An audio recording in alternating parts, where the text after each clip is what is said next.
Many symbols and ideas and motifs that appear to have some kind of religion or religious or philosophical overtone. Not a religion. We're not a substitute for religion. We support religion. We expect people to have a religion. You can't come in if you're an atheist or an agnostic. You must have a belief. But it is not our job to tell people what their religion should be. It's important to recognize this religious dimension and not to deny it. And it is a problem for deeply committed Orthodox Christians.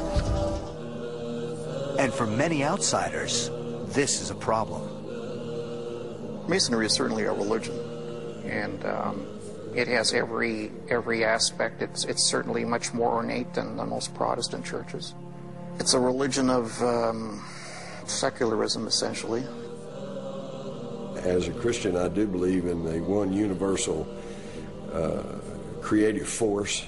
The Masons call it the great architect of the universe. It's the universal mass mind, which pretty well qualifies as God. But is this supreme architect the God of the Bible or someone else?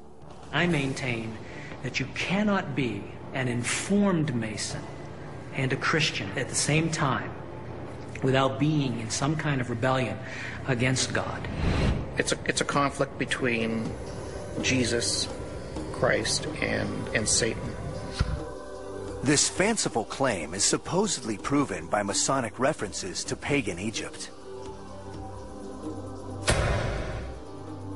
Connections to the alleged heresies of the Templar Knights, and their use of strange symbols, including the star or pentagram, to some a satanic icon.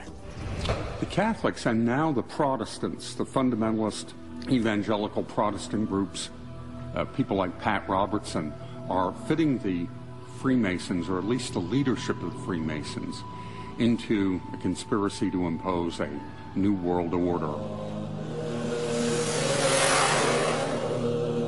Is all the talk of harmless rituals and wholesome values just a smokescreen for something darker? Some point to moments in history where the Masons have been accused of monstrous acts. And one of them involves the most notorious mass murderer of them all. Is history made in secret? The pyramids, Solomon's temple, the Templar Knights. Is there a link between these and other historical landmarks forged by the Freemasons? Are they more than builders? Are they the architects of an ancient conspiracy to control the world? At first glance, they appear innocuous, a social club that encourages brotherhood, community, and personal improvement. But is this a facade for something more sinister? Time and again, shocking murders have been blamed on the Masons, and some say they are warnings to those who challenge the power.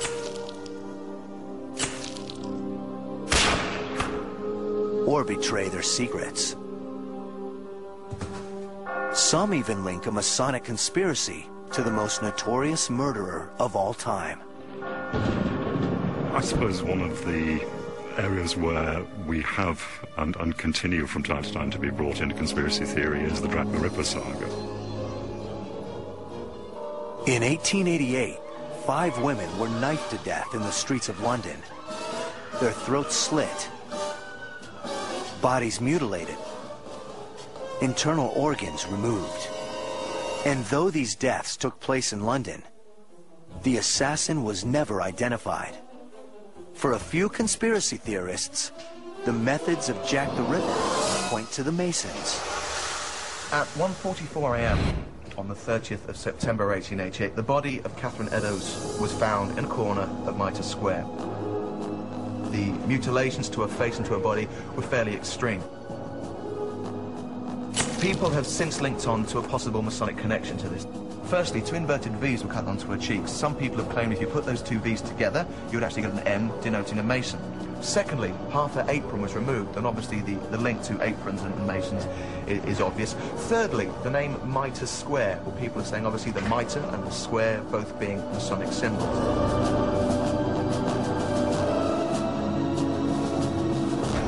And according to the conspiracy theory, when the police entered the picture, the Masonic connection only deepened. At 2:55, just an hour and 10 minutes after the murder of Catherine Eddowes in Mitre Square, PC Alfred Long was walking up Goulston Street. He found half a white apron. Jack had cut it away from the body and used it to wipe his knife clean and wipe his hands whilst running away from the murder scene. But it was what was found next to the apron that's since become the stuff of legend. There was an inscription apparently left on the wall, and it was something to the effect that it was the Jewes, J-U-W-E-S, that did it. In the American Masonic rituals, there is in one part of one of the ceremonies reference to a group of 3 people who were titled Jubilo, Jubilar, Jubilum. These 3 so-called Jews were the men who wanted to force the secrets of a master Mason from Hiram Abiff.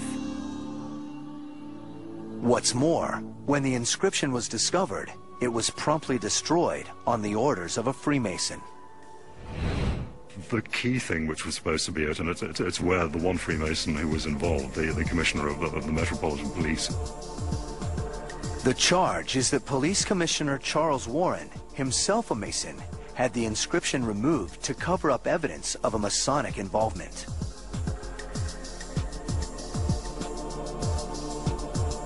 But why would a Mason go on such a killing spree? There are a number of writers who have claimed that this was a Masonic conspiracy for a number of different reasons, but generally a conspiracy to preserve the status quo. That status quo was the position of Prince Albert Edward, grandson of Queen Victoria. Allegedly, he had an affair with a prostitute named Annie Crook, who became pregnant. 4 of her fellow streetwalkers knew of this, so all 5 women were murdered to keep the pregnancy secret.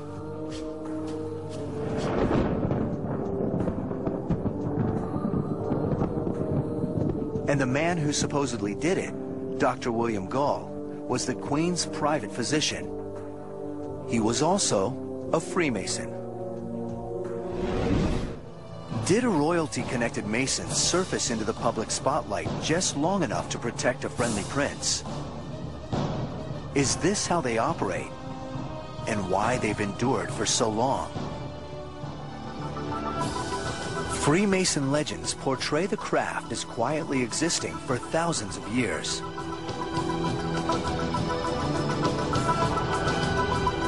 But modern speculative Freemasonry came into being at a very particular time and place. A critical period in history that saw the fall of kings and the rise of what some fear is a new world order. How did the modern fraternity of Freemasons begin? And why do they keep secrets from the outside world? I'm Jim Mars, and I am not a Mason. Although Freemasonry is outwardly a very benign and philanthropic organization, there are dark sides to it. My name is Stephen Tsoukalos, and I'm not a Mason. If it were a secret society, many of us would not know about it. It's not a secret society in that sense, but it is a society with secrets. The modern Masonic movement is usually recognized as having started in 18th century England. The Grand Lodge of England was founded in 1717 in London. Near St. Paul's Cathedral, a group of gentlemen convene at a pub called the Goose and Gridiron and formally pledge their allegiance to a club they call the Freemasons. While the original operative Freemasons were the stonecutters of the Middle Ages, this new Masonic order is made up of merchants and aristocrats who indulge in secret passwords and costume dramas. They call themselves speculative Masons, who discuss progressive ideas and speculate on the meaning of life.